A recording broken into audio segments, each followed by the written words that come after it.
नमस्कार दर्शक बंधु आज हूँ 14 नवेम्बर 2025। चलतु देखने आज सकाल किसी गुरुत्वपूर्ण खबर। जदि पर्यंत वीडियो को लाइक करना वीडियो को लाइक करने सह चैनल को सब्सक्राइब करी कमेंट माध्यम जानतु आपण माने केउ जिला देखुंत जहाद्वारा बड़ी गुरुत्वपूर्ण खबर आपण मान पाखे सर्वप्रथम पहुंची पार। नंबर 1 आसंता 20 तारिख खरीफ धान किणा आरंभ हो एने सूचना देते समवाय मंत्री प्रदीप बड़सामंत। तेरे बरगढ़ जिलूर ही धान किणा आरंभ हो मंत्री सूचना देते। एसत धान संरक्षण पर मंडी में अत्याधुनिक व्यवस्था कर 2 वर्ष मध्य 100टी मॉडल मंडी पर निष्पत्ति होता बेले प्रथम पर्यायर 38टी मॉडल मंडी तेज टेंडर पर कार्य आरंभ कर मंत्री कहते। नंबर 2 ओडिशा आदर्श विद्यालय प्रवेशिका परीक्षा पर आवेदन आरंभ होईछि। ओडिशा आदर्श विद्यालय प्रवेशिका परीक्षा OAVET 2026 एवं ओडिशा खणी आदर्श विद्यालय प्रवेशिका परीक्षा 2026 पर ऑनलाइन फॉर्म पूरण गुरुवार आरंभ होईछि। माध्यमिक शिक्षा परिषद BSc ओडिशा द्वारा जारी विज्ञप्ति अनुसार शिक्षा वर्ष 2026-27 पर राज्य में विभिन्न आदर्श विद्यालय में 6ठ श्रेणी में सीधासलख नामलेखा एवं 7म 8म 9म श्रेणी में खाली थिबा आसन रे पार्श्व प्रवेशी OAVET 2026 फॉर्म पूरण आरंभ होईछि। नंबर 3 असिस्टेंट सेक्शन ऑफिसर मुख्य लिखित परीक्षा रद्द होईछि। हाईकोर्ट एएसओ पद पूरण गत जुलाई 13 तारिख होइतिबा मुख्य लिखित परीक्षा को रद्द करिसेंती उच्च न्यायालय। डिसेंबर 7 रे हेन सानी मुख्य लिखित परीक्षा एएसओ प्रिलिमिनारी परीक्षा रे योग्यता हासिल करथिबा 7113 प्रार्थी डिसेंबर 7 तारिख रे नुआकरी मुख्य लिखित परीक्षा देबे। विज्ञप्ति रे उल्लेख अछि जे जुलाई 13 रे होइतिबा मुख्य लिखित परीक्षा रे स्वच्छता को नै गुरुतर संदेह प्रकाश पाइছে। परीक्षा प्रक्रिया को निरपेक्षता सुनिश्चित करबा पई जुलाई 13 रे अनुष्ठित मुख्य लिखित परीक्षा को बातिल करिसेंती हाईकोर्ट। एबे डिसेंबर 7 रे साने लिखित मुख्य परीक्षा पाए निर्देश देइछन्ते। नंबर 4 सीबीआई हाथौ गला एसआई नियुक्ति दुर्नीति।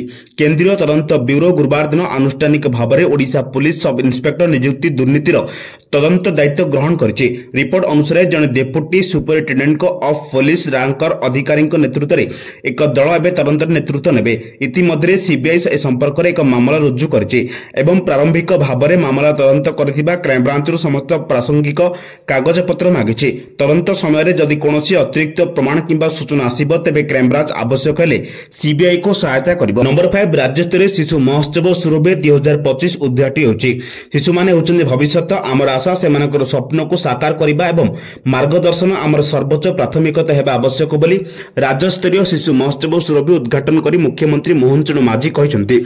विद्यालय गणशिक्षा विभाग पक्षरु यूनिट 3 स्थित कैपिटल हाईस्कूल ठारे आयोजित 3 दिनिया कार्यक्रम में मुख्य अतिथि भाव जोगदे मुख्यमंत्री श्री माझी कहले प्राक प्राथमिक शिक्षा ठारू द्वादश श्रेणी पर्यंत छात्र छात्री गुणात्मक शिक्षा प्रदान पर प्रयास जारी रही। नंबर 6 जाड़े थरुची दारिंगीबाड़ी सर्वनिम्न 7.5 डिग्री रे पहुंचला तापमात्रा। दिन को 1 डिग्री तापमात्रा कमिबारे लागिछि फल कंधमाल जिला दारिंगीबाड़ी ब्लॉक अंचल जाड़े थरुची सबुठी जनजीवन अस्तव्यस्त हो पड़ी। संध्या समय ही थराउची। गत 5 दिन मध्य सर्वनिम्न तापमात्रा 12 डिग्री रो कमिबार लागिबा सह गुरुवार भोर सुधा सर्वनिम्न 7.5 डिग्री रे पहुंची।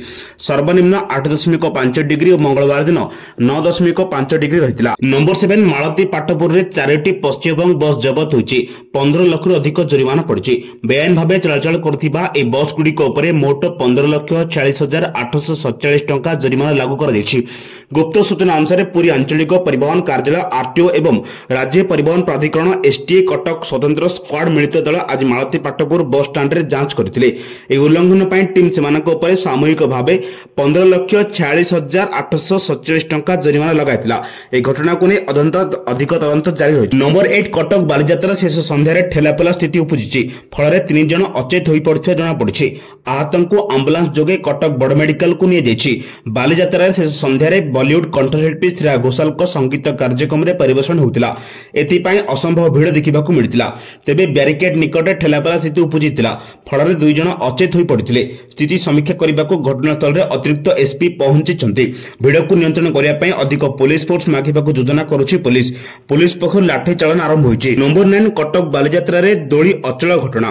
प्राय 3 घंटा पर 50 फुट ऊपर उद्धार हेले 8 जन को सुरक्षित भावे उद्धार कला अग्निशम बाहिनी। स्काई लिफ्टर साहाय्य समस्त को सुरक्षित भावे उद्धार कर तलक अणाଯାଇଥିଲା। गतकाली हमर दोली रे खेलिबा बेले फस जायथिले लोके। वैश्विक त्रुटि पई अघटन घटिथिबा कह जाउछि। तेबे सुरक्षित उद्धार पई नाकेदम होइतिला पुलिस। 2 घंटा अधिक समय धरि फसिले लोके।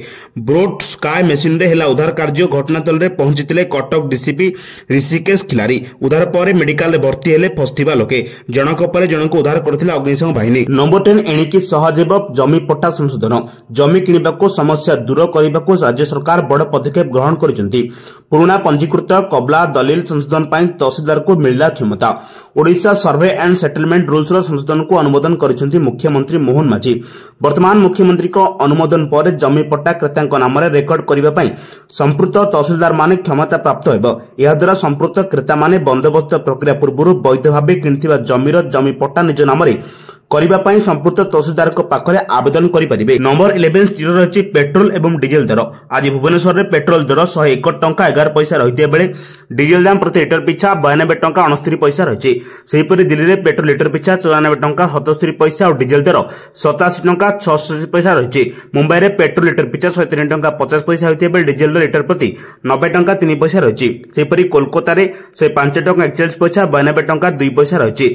चेन्नई में पेट्रोल दर 100 टंका 80 पैसा रही है डीजेल दाम 92 टंका 39 पैसा रही। नंबर 12 एजी छकरू हटिब ट्राफिक पोस्ट एनी गुरुवार सूचना देते पृथ्वीराज हरिचंदन।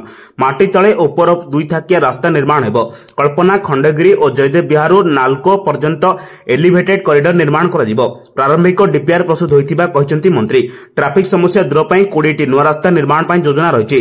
एणिकी ओबीसीसी समस्त कार्य पेपरलेस कर मंत्री कहिसेंती। नंबर 13 राज्य में भिन्नक्षम शिशुक हेब सर्वे। सामाजिक सुरक्षा और भिन्नक्षम सशक्तिकरण विभाग पक्षर मार्गदर्शिका जारी होची। समस्त जिला सामाजिक सुरक्षा अधिकारी जिला सामाजिक कल्याण अधिकारी शिशु उन्नयन प्रकल्प अधिकारी को चिठी कर समस्त आईसीडीसी सुपरभाइजर और अंगनवाड़ी कर्मी को मध्य चिठी होची। घर घर बुली तथ्य संग्रह करेंगे अंगनवाड़ी कर्मी। एथिपे अंगनवाड़ी कर्मी को 500 टंका प्रोत्साहन राशि मिलिबो। जन्मरू 6 वर्ष मध्य थिबा भिन्नक्षम शिशु को कराजिबो सर्वे। चिन्हट शिशु को राज्य सरकार को विभिन्न योजना रे शामिल कराजिबो। एनईपी 2020 आरपीडब्ल्यूडी एक्ट 2016 रे कराजिबो शामिल। नंबर 14 एकदा पदयात्रा शुभारंभ कले मुख्यमंत्री। सारा भारत वर्ष लौह मानव सरदार वल्लभ भाई पटेल 50तम जयंती अवसर में एकता वर्ष पालन होतिबा बेले मुख्यमंत्री मोहन चरण माझी आज बालेश्वर नीलगिरी ठारे एकता पदयात्रा उद्घाटन करिसेंती। एही अवसर नीलगिरी ठारू मित्रपुर पर्यंत आयोजित पदयात्रा रे सहस्राधिक छात्र छात्री युववर्ग जनसाधारण और सरकार अधिकारी माने भाग नै प्राय 9 किलोमीटर बाट पदयात्रा करथिले। एथि सहित छात्र छात्री माने 100 फुट विशिष्ट तिरंगा पताका धरी एही पदयात्रा शामिल होइतिले। नंबर 15 भारत दक्षिण आफ्रिका अंतर्राष्ट्रीय टी20 मैच प्रस्तुति नहीं समीक्षा बैठक होइछि। आसंता डिसेंबर 9 तारिख में भारत और दक्षिण आफ्रिका मध्य अंतर्राष्ट्रीय टी20 मैच खेल। यह किभली सुव्यवस्थित और सुनियंत्रित भाव आयोजन हेब से समस्त व्यवस्था को त्रुटिशून्य भाव कार्यकारी करने मुख्यमंत्री मोहन चरण माझी परामर्श देइछन्ति। बारबाटी स्टाडियम में टी20 मैच आयोजन पर एक प्रस्तुति बैठक में अध्यक्षता कर आज मुख्यमंत्री ओडिशा क्रिकेट एसोसिएशन और राज्य प्रशासन वरिष्ठ अधिकारी मानक परामर्श देइछन्ति। एइबळी गुरुत्वपूर्ण खबर पाइबा आम चैनल से जोड़ी रहंतु। जदि पर्यंत वीडियो को लाइक करनांती वीडियो को लाइक करबा सह चैनल को सब्सक्राइब करी कमेंट माध्यम जणांतु आपण माने केउ जिल्ला देखुचन्ति, जहा द्वारा एइबळी प्रतिदिन गुरुत्वपूर्ण खबर आपण मानक पाखरे सर्वप्रथम पहुंची परिबो। ब्यूरो रिपोर्ट सावधान ओडिशा।